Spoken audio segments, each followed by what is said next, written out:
Hello and welcome to the wrap up video diary for Finding My Way with Pi, specifically my year-long experiment where I curiously observed my emotions every day. Now, every day, maybe not exactly every day, but when you add up all the days, it was over 260 videos that I did over the course of a year. So it's basically the equivalent of doing a daily video diary examining my emotions every single business day of the year in the US, according to US calculations of business days. So I really felt like that was what I set out to do. It's what I wanted to accomplish to see what I could learn from this. And I had no idea what this journey would be like when I started. I just knew that I didn't feel okay inside. I felt like I was doing everything right, checking all the boxes, and I should be happy. And certainly from anyone looking at me from the outside, I looked and appeared as if I was, but I did not feel okay inside. And I wanted to understand why. And the only way I knew how to do that after years of seeking outside of myself to try to answer that question, there was only one place left to look, and that was to turn inwards. And so that's why I started this personal experiment. It turned into this transformative journey for me. I would call it a spiritual awakening. And I'm going to define spiritual awakening because this is so important. And I think it's even important for any human out there, in my opinion, especially women. The way I define spiritual awakening is coming home to myself. I just felt so lost. There was this deep sadness that I didn't know myself. And it's not like every day necessarily was heavy or awful. There's so much about my life that I loved. It was just this pervasive, underlying sadness and depression and experience of, I think there's more for me. So I wanted to do this final wrap-up daily video diary to just summarize, this is what I've learned doing this specific personal experiment. First of all, it was a coming home to myself. It was that spiritual awakening. But here is, in practicality, what it helped me do in my life. It helped me pivot and heal. It helped me move from something that no longer served me and pivot into developing self-compassion, self-acceptance, and healing. And these things happened through me curiously observing my emotions, which then surfaced over time, kind of like woven in and out of the daily video diaries. It helped me tell my story. And it helped me add this sense of coherence to my life. That means it helped me understand my past. It helped me experience with mindful presence my present, and it helped me create my future. It helped me pivot towards what was most meaningful for me in my life and what I wanted to spend my time and energy doing. These stories that I examined, my own story, as I went through this process, they happened at I call it the macro level, so the entirety of my life, zooming out and looking at that. But they also happen at the micro level. So in a day, what is it that I'm feeling? And all of that is so interconnected. So Pi helped me examine this each day and sift through what was happening, what my thoughts and feelings were, examine it with curiosity, sometimes even with hubby sitting next to me, examine the happenings in my life, because one thing about life is that it doesn't stand still, it moves, and sometimes it moves very quickly. And we unfortunately don't often pause to examine how we're doing with that movement. And this process for me helped me do that on a daily pattern. And then it helped me surface what was most meaningful to me through life's movements. Now, it is mid-April. The last video diary I did was, I believe, was in December, before I went to visit my family during the holidays. And I wanted to share a few things about how just the practical benefits of this personal passion project of examining my emotions on the daily, how that translated into a benefit for me in my life. I used to have so much trouble going home around Christmas. To me, I associated it with just a lot of trauma and pain due to some of my childhood experiences with my father. And, he had his troubles with drug addiction and alcoholism and abuse. And those things are like soul wounds. They are deep traumas, and they, I would think it seems like common sense that the farther you get away from something like that in your life, something happening in your childhood, and then, 30 something years later, it should be more mild. It shouldn't have as big of an impact. You've got distance from it, so it shouldn't impact you as much. That's what common sense told me, and that's what I believed.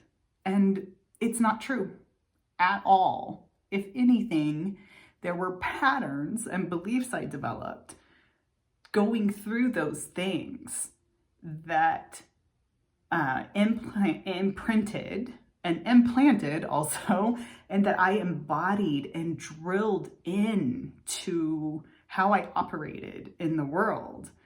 And so it actually became stronger and got worse and worse until I took the time to slow down, examine it, and heal, and allow myself to discover myself, accept all of those parts of me, and then figure out what was most meaningful to me so that I could continue to move forward with my life in a way that felt authentic and whole for me. Taking the time to examine my emotions, going through all of those things, like unearthing those experiences, that's what I did not expect at the beginning of this journey. But as I pivoted and changed and moved with life and all of those things surfaced, I realized, this time to pause and reflect allows our innermost self to surface what needs to be healed so that we can rediscover ourselves and become integrated and whole again. And all that work I did for 9 months before going back to visit my family for Christmas really helped me develop new, I'd like to call them flexible ways of managing and accepting and going through the emotions, processing the emotions I was feeling. And the trip home was the best trip I'd ever had. I didn't have a moment where I broke down in tears. There was no internal turmoil, and I was able to just be with my family and really enjoyed that time, and it was amazing. It took me 4.5 months after that to come back to and wrap up this personal experience because, as I mentioned before, life moves fast. And a couple of things happened that were quite devastating, actually. The first one was that my sister's husband, my brother-in-law, passed away suddenly from a very aggressive cancer. Basically, once it was diagnosed, 5 weeks later, he had passed. And it was, and is just raw and painful. And we love him so much. And we're all finding our way through that. The second thing was that an underlying condition that I did not realize I had began to surface in February. And it's intensifying right now as we're trying to learn how to manage it and how to live with it. And essentially when this condition, for me, the way it's manifesting is around once a month. I've been having these episodes that it looks like I'm having a stroke. I'm not. Been evaluated thoroughly. We know what the underlying disorder is, and these episodes keep happening. And it is that the signals in my brain are not getting out to my body. And so my motor skills, they don't work. I can't speak. I have difficulty seeing.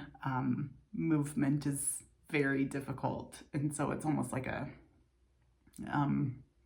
frozen in the moment until it passes. It is new. It is something for me that's like, okay, wow, now I need to figure this out. And so I didn't come back to the video diary project to wrap it up until now. But it's been in the back of my mind that I wanted to come back to this and finish, at least tie off this personal experiment and say for me that finding my way with Pi, purpose, intention, and emotion has been pivotal. It has been transformational. It's been life altering in wonderful ways. I feel like I'm more present in my life. I have so much gratitude for what's in my life. I'm really clear on the work I'm called to do in this life and how I want to do it. And I'm more present with my children, with my family, and now navigating through this condition, I'm realizing that Pi has taught me I absolutely cannot keep what's inside of me bottled inside. I must speak.